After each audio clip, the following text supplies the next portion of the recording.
Welcome into Hittin Hard with Jon Chuckery here on Locked On Sports Atlanta. Today on the show, the Falcons got their guy. We'll grade the Falcons offseason thus far, and there can be only one. It's all next. It's Hittin Hard with Jon Chuckery, Locked On Sports Atlanta. This is Hittin Hard with Jon Chuckery, part of Locked On Sports Atlanta, and it starts now.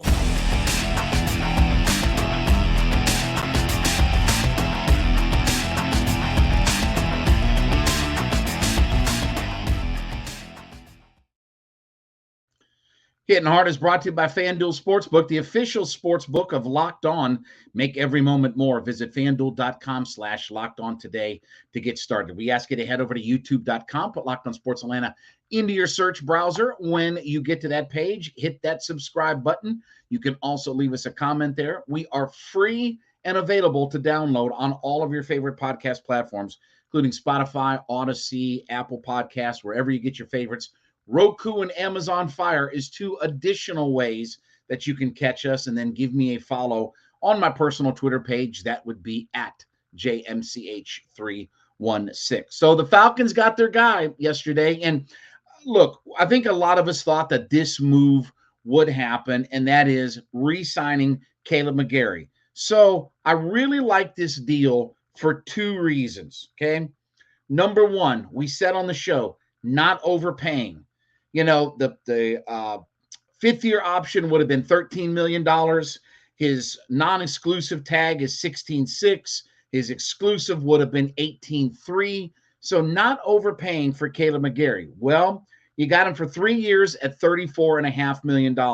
So we were kind of figuring on the show, right? We talked about this a week or two ago, that, hey, if I can get him in that $12 to $13 million range, that would be a good price. I'm not paying $16, $18 million a year for Kaleb McGary. I don't think he's worth that kind of money, but if I could get him 12 to 13 million, well, the Falcons got him for between 11 and 12 million. So from the dollar standpoint, the AAV, that's an excellent move.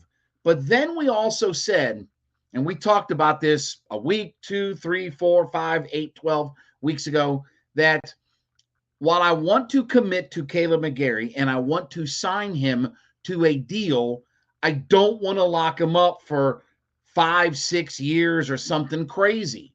Well, the fact that this is a 3-year deal gives the Falcons a lot of flexibility because, as we've said on the show, it's no secret that Kaleb McGary has his issues in pass blocking. Now, he's an outstanding run blocker, and the pairing of him and Lindstrom on that right side make an incredible combo. So you put those two guys together, you can go forward with anybody at running back that you want. I don't care who it is at running back. You can get a big push forward. And look, that's the strength of this football team. The number one strength of this football team is running behind the right side of our offensive line. That is the thing that is the best position on the field for the Falcons, is behind those two guys, running or pass protecting, especially from the inside, but running behind those two guys. So if you do find out that Kaleb McGary, as you become more balanced, because look, the Falcons were the only team in the NFL to be a predominantly run play team, right? They called a higher percentage of run plays than any team in the league. They were the only team above 50% run plays. You look at teams like the Chargers, the Bengals, they're 75 pass, 25 run. I mean, it's disparate. And the formula for where you win in the NFL is if you navigate the pocket and you push the football in the passing game down the field. Pocket presence, push the football downfield. Okay? That's where you win in the NFL. So as we start to move that pendulum more, maybe a little bit more balanced or more a little bit toward the passing department, you're going to have to get McGary to step up his pass protection. And if he doesn't, the worst case scenario is you only have 3 years invested in him. Well, you're going to have to repay him again. Maybe not. Maybe in 3 years he completely flames out. Look, if Kaleb McGary can be a good enough right tackle that in 3 years, we're looking at having to pay a big money extension for him, I'm okay with that. At that point, if he's a really good pass and run blocker, then I don't mind paying him Orlando Brown kind of money. I don't mind paying for those guys because they're hard to find, right? When you have high caliber offensive and defensive linemen, you have to do everything to keep them in place. Hence the $105 million 5-year extension for Chris Lindstrom, right? Who I think is one of the best he's one of the best interior offensive linemen in the NFL. You keep those guys around. So I'm hoping McGary, I'm hoping above all hope that McGary blows it out over the next 2-3 years and he makes himself valuable to where, gee, we're going to have to pay him $20 million a year. I'm not scared of those kinds of things. But what I'm not doing when a guy has one good year out of 4 is overpaying for him. We'll talk about the free agency grades and things like that. But the Falcons did do some overpaying for guys. They did overpay for some guys. That's what free agency in the NFL is.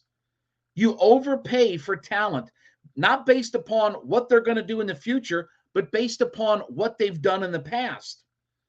And past performance isn't always an indicator of future performance. See Dante Fowler and guys like that. See Ray Edwards. Ray Edwards looked like a different player lining up on one side of the football where Jared Allen was on one side, and then lining up where, we had all our vagabonds and stuff like that for the Falcons. So I didn't want to overpay for Kaleb McGary at the end of the day. I didn't want a long-term deal, and I didn't want to overpay. 3 for $34.5 is a fantastic deal. And let's be honest, okay? Do I think that there was some kind of market for Kaleb McGary? Yes. I think that first and foremost, if all of the, really high caliber tackles were taken, then there would have been an increased marketplace for him. But I don't think any team in the league was willing to overspend. I don't think any team was going to give him $16 or $18 million. I don't get that sense. So you didn't overpay and you didn't commit too many years to him on there. And let's hope that Kaleb McGary continues to step forward, continues to be a big piece on this offense. I like the combination, especially in the run game, of Lindstrom and McGary side by side. We talk about not having 2 bad offensive linemen stand side by side. And, a couple of years ago when you had Mayfield and Hennessy standing side by side, it was a disaster. You saw how bad that combination of offensive line play could be. Well, this is the 180 degree on the spectrum opposite of all of that. Whatever the complete and utter opposite of Mayfield and Hennessy standing side by side is what you've got in Lindstrom and McGary, especially in the run game. So let's hope that McGary continues to progress.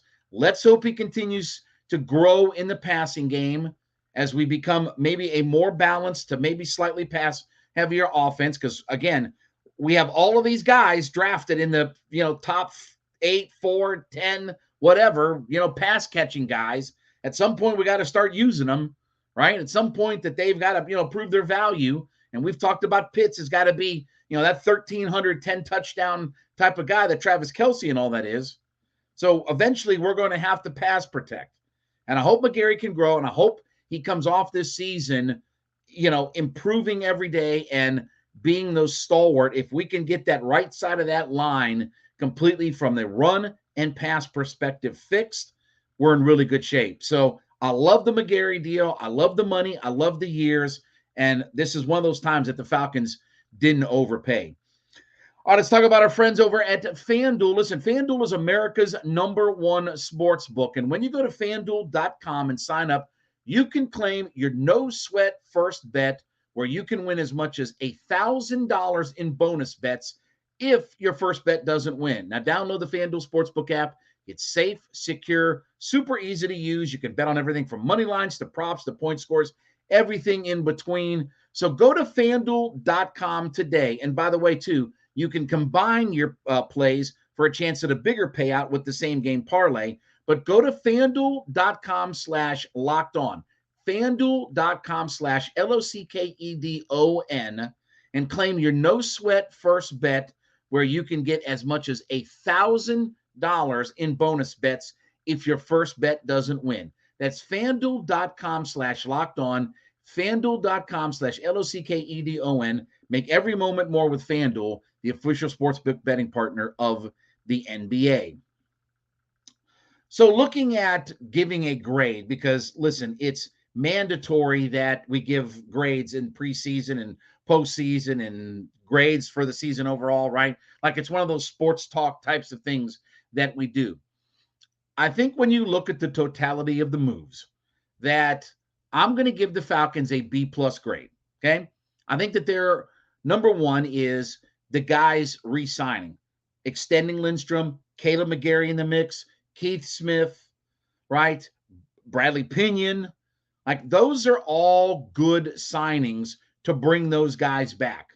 And obviously Lindstrom was going to be here, but getting Kaleb McGary for the deal that they got him for, I love having Bradley Pinion, locked up as our punter. So our punter and our kicker are locked up, and we don't have to worry about those kinds of things, okay? Now, let's talk about the free agent moves and stuff like that. We saw Taylor Heinicke get signed yesterday. I like that move because you give competition to Desmond Ridder. And while I do think that Desmond Ridder, and this will be interesting if anybody asks Arthur Smith is, hey, are you ready to proclaim Desmond Ridder QB1 now? Can that question be asked by somebody? Can my producer Jarvis or Zeno or somebody like that, can they ask Coach Smith if, he's ready to be QB1? Because that's the one thing we haven't heard from both the owner and the coach when it comes to Desmond Ridder.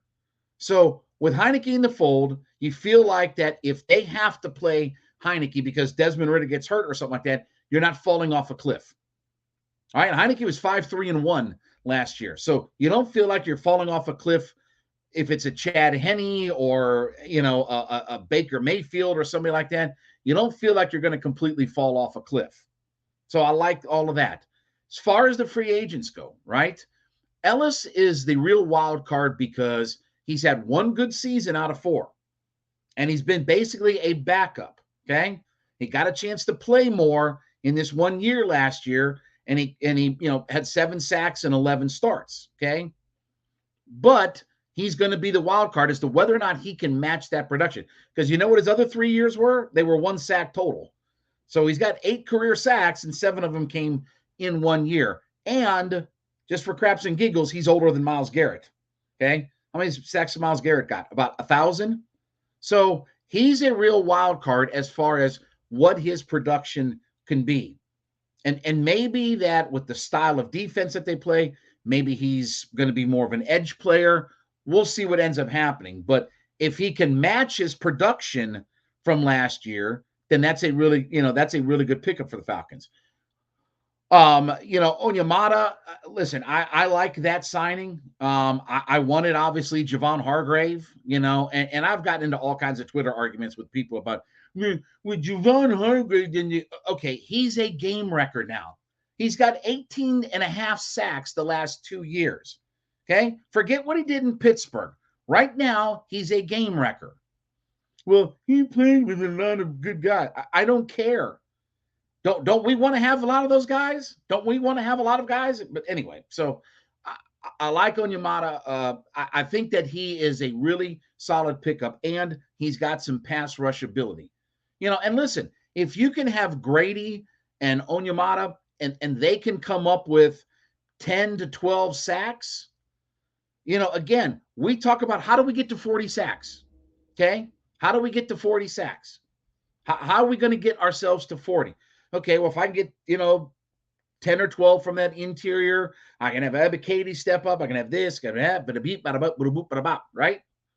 So that's the number. How do we get to 40 sacks? By the way, the last 14 Super Bowl participants have averaged 43.5 sacks.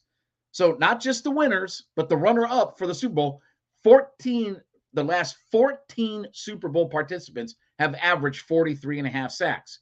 Now, look, Bates is certainly the big splash free agent signing, okay?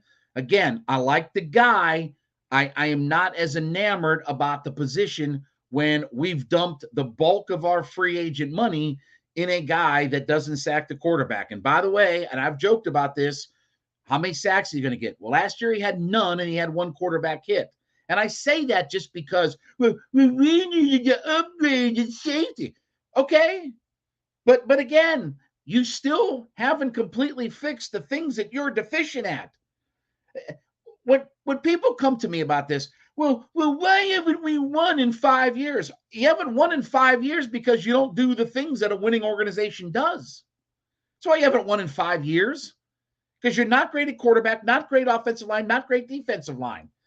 You don't do the three things that win every time in the NFL. Tried and true every time in the NFL. So that's why, again, you know why we have lots of capital spend? Because we haven't drafted well. And we haven't had a lot of guys we've had to re-sign to second and third contracts and stuff. So have the Falcons improved? Absolutely. Absolutely. Their roster is better. Again, you should be in free agency. When you've got that kind of money to spend, I hope that you would be better in free agency. But I give it a solid B+ when you look at the totality of the moves. I especially like the guys that they brought back. I especially like some of the, smaller pieces that you did. Did you overpay in some areas? Yeah, you certainly overpaid for Ellis. You probably overpaid for Jesse Bates by giving him the fourth highest contract for a safety. But again, if those guys can ball out, you've got the money to spend. They still have $31 million. I don't know that they're going to make any kind of splashy hire. I think the two things, and whether you do this through the draft or whether you sign more guys, obviously edge and obviously left guard. That's the two things that you've got to still accomplish, whether it's through free agency or the draft. And again, you can't have too many edge players. Why did the Eagles get to 70 sacks? Because they had 29 guys that could sack the quarterback, right? They didn't have one or two. They had 15 guys that could sack the quarterback. You know what I want for this team? 15 guys that can sack the quarterback. Actually, you know what? I'm going to change it. The Eagles had 15 guys who can sack the quarterback. You know what I want from this team? 21 guys that can sack the quarterback. You do that, and you'll be a playoff team, okay? Regardless of how great Desmond Ridder is or is not or whatever, if he can be competent and he can be at least an average quarterback, you get me 70 sacks, I'll be in the Super Bowl mix when all is said and done. So I'll give the Falcons a B+ overall for what they've done. I think they've really done some good things, improving all facets of where they have to be. But let's see that edge player come in here, whether it's free agent or draft, and make that real difference on this team.